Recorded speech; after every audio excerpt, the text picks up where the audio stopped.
Tonight on West Dakota Fox News at 9, a shocking new discovery in the disappearance of Amelia Earhart. Plus, a shooting in Mandan is leaving police with more questions than answers.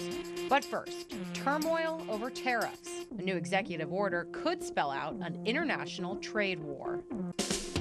This is West Dakota Fox News at 9 with Molly Martinez and meteorologist Henry Blakes. Your first news of the night starts right now on West Dakota Fox News at 9. Good evening, I'm Molly Martinez. The ink is now drying on President Trump's new tariffs on imported steel and aluminum. Since teasing the proposal, markets have roiled and international trade partners have threatened retaliation. Karen Kaifa has the latest from Washington.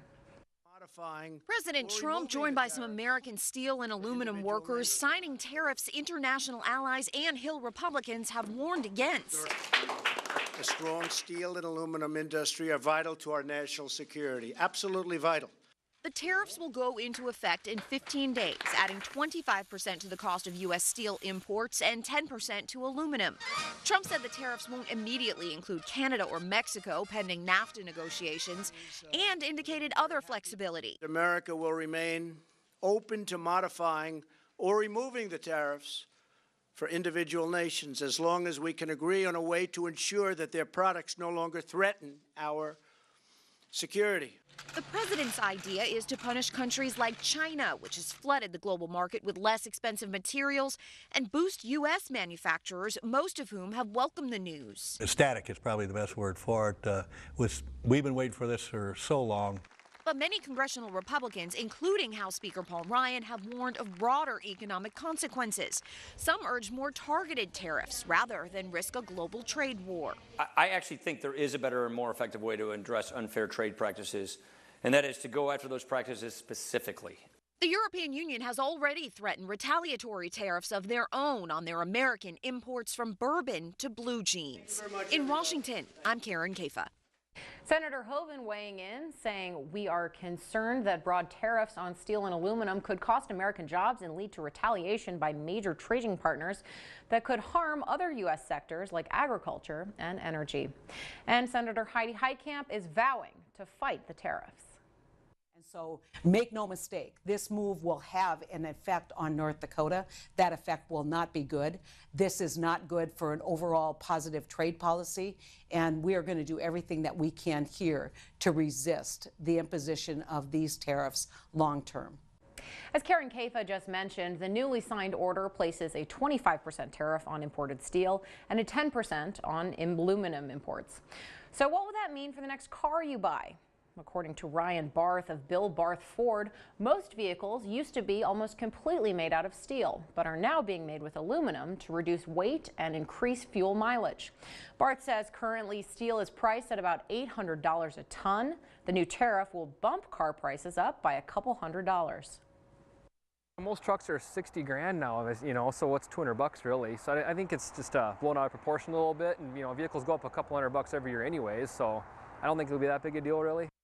Barth says the frame and door supports on the vehicles are still steel, but the outer skin is mostly aluminum, resulting in about a ton of the two materials per car. Let's throw it over now to meteorologist Henry Blakes for our first check on weather. Hey, the day started out sunny and then the clouds moved in. Tomorrow and your weekend's forecast in just a bit. Thanks, Henry. A former Baylor football player with a criminal history is now playing for the Bismarck Bucks. Our affiliate in Waco reports that in July of 2016, defensive end Sean Oakman was indicted by a Texas grand jury on charges of second-degree sexual assault. The Bucks head coach is very open about Oakman's past and present. That's what this level in some types is about. We will have an expectation and a standard that we expect Sean to meet, and we'll help him meet it. But at the end of the day, we want him to come here and just focus on being a good person, focus on being a good football player, and all that stuff will figure itself out. Prosecutors say a graduate student told police Oakman forced her onto his bed and sexually assaulted her after meeting her at a club. Oakman says the encounter was consensual. The Waco Tribune-Herald says the trial has been postponed until May or June. A Bismarck man is charged with gross sexual imposition and burglary. Prosecutors say 27-year-old Daryl King Jr. broke into a room at the Quality Inn in Bismarck in January and groped a woman as she slept. He's also accused of stealing cash and an ID from a man in the room. They say the woman woke up as King was touching her and screamed. That's when he ran off. Police in Minot say yesterday's shooting involving a teenager may have been drug-related. They say the 18-year-old was shot at least twice near the hip in a vacant apartment, then ran outside for help. If you know anything about the case, police want to hear from you. Police in Mandan are trying to piece together what led to a shooting last night. It happened in the 4300 block of Shoal Loop Southeast. Authorities say the gunfire appeared to have originated from the parking lot of the apartment complex. No one was found injured. This is a developing story. If anyone has any information, they are asked to contact Mandan PD. Another Mandan shooting to tell you about. Police responded to Sanford Hospital Tuesday night after reports of a victim with a gunshot wound to the leg. Police say the victim was shot near 31st Street Northwest and Sunset Drive. No arrests have been made.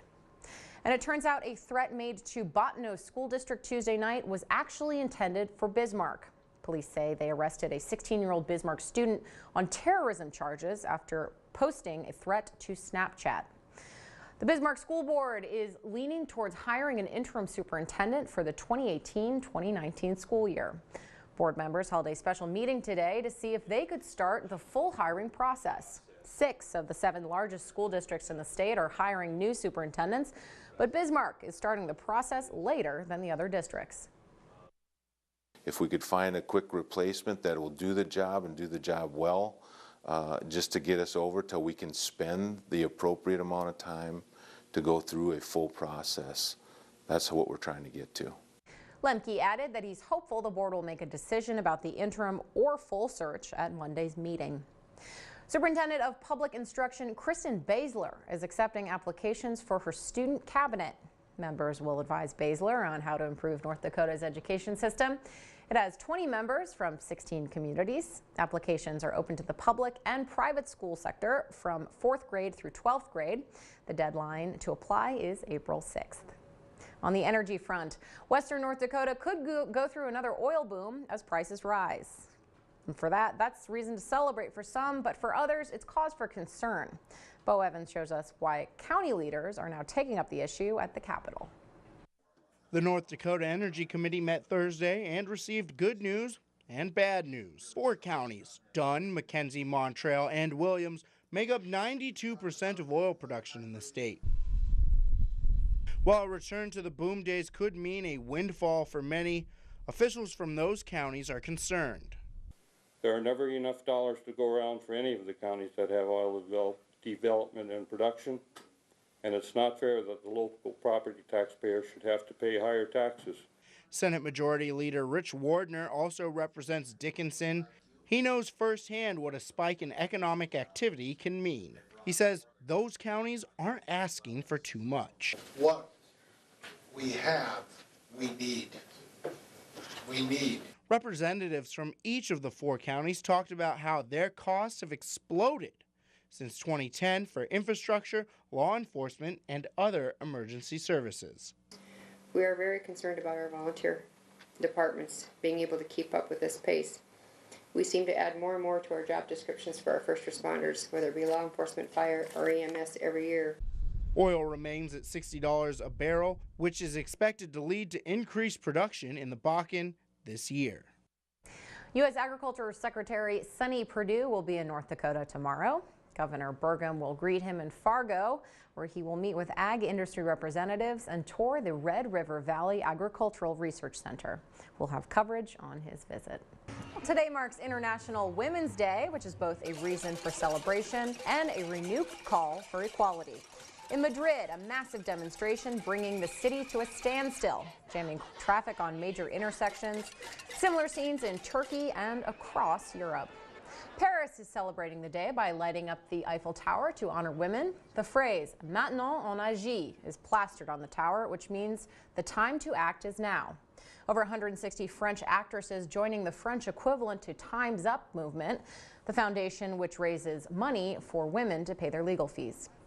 Some good news on this day. Forbes magazine says there are now over 250 female billionaires. 72 self-made women also made the list. The U.S. and China generating the largest number of female billionaires. Mattel is joining the fight for women, literally. They're releasing a new boxing Barbie.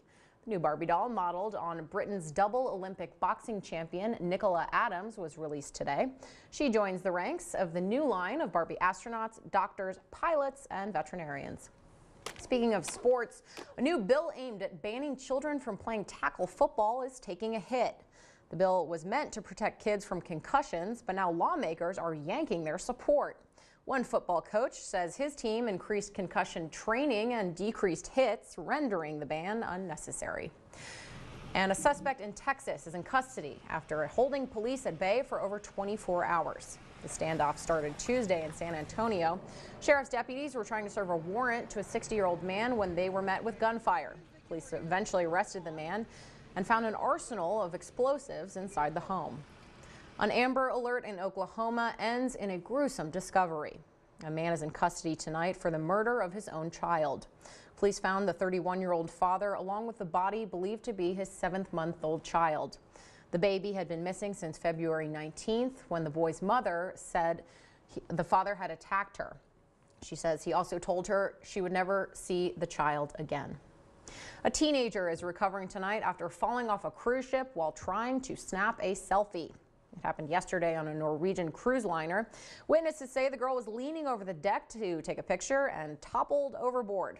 Passengers threw her a life vest. She was eventually pulled out of the water. In health news, Cigna is buying Express Scripts for a reported $54 billion. It's the latest deal in the sector aimed at tackling soaring healthcare costs. The hope is to bring pharmacy and medical claims under one roof. Also on the health front, new questions tonight surrounding the guidelines for treating cancer.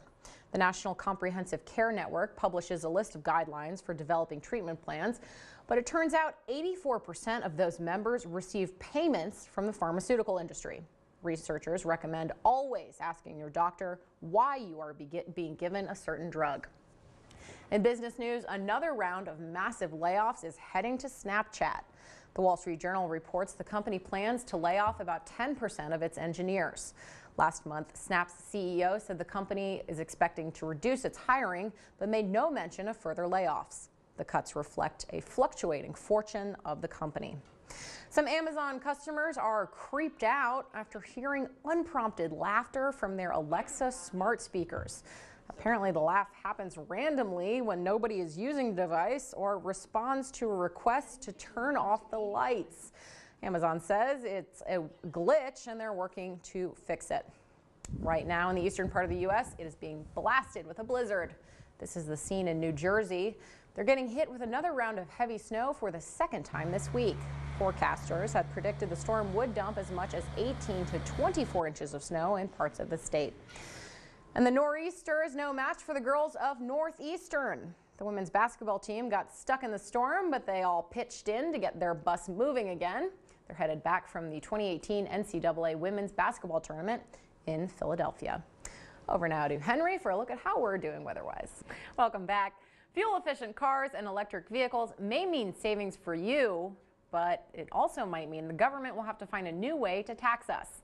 John Salling explains. The fuel tax, established more than 20 years ago, generates revenue to help pay for highway infrastructure and maintenance. Today, more fuel-efficient cars are not producing as many dollars for road projects. Vehicles are changing, primarily better gas mileage. So you have the same amount of miles traveled, if not more miles traveled by vehicles, but less fuel being consumed per mile because of fuel efficiencies. At the Government Finance Committee yesterday, legislators said that new measures should be considered to fund the roads.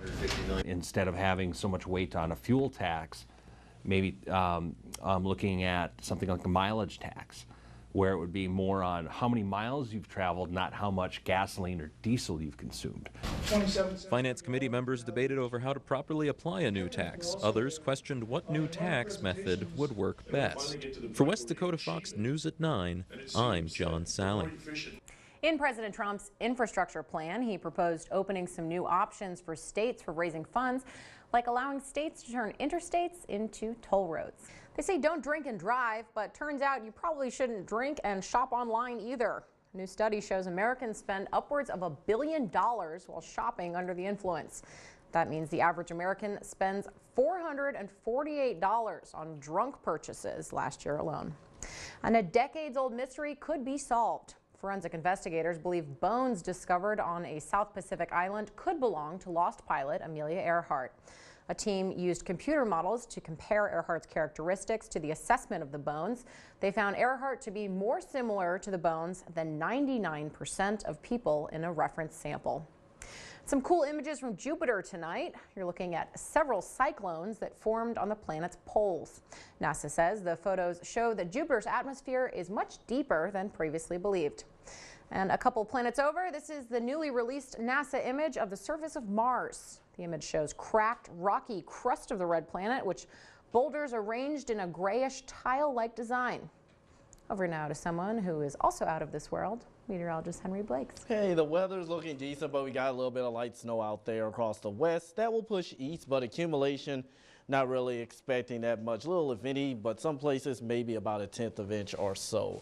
As we start out Friday morning, maybe a few leftover flurries starting across the northwest. Otherwise, the clouds are going to be lingering around even into the weekend, but you are going to notice that we are going to have better weather on Sunday, and then temperatures will gradually be increasing into next week. 42. Yep. That's worth losing an hour sleep over. Yes, it is. We'll see you tomorrow.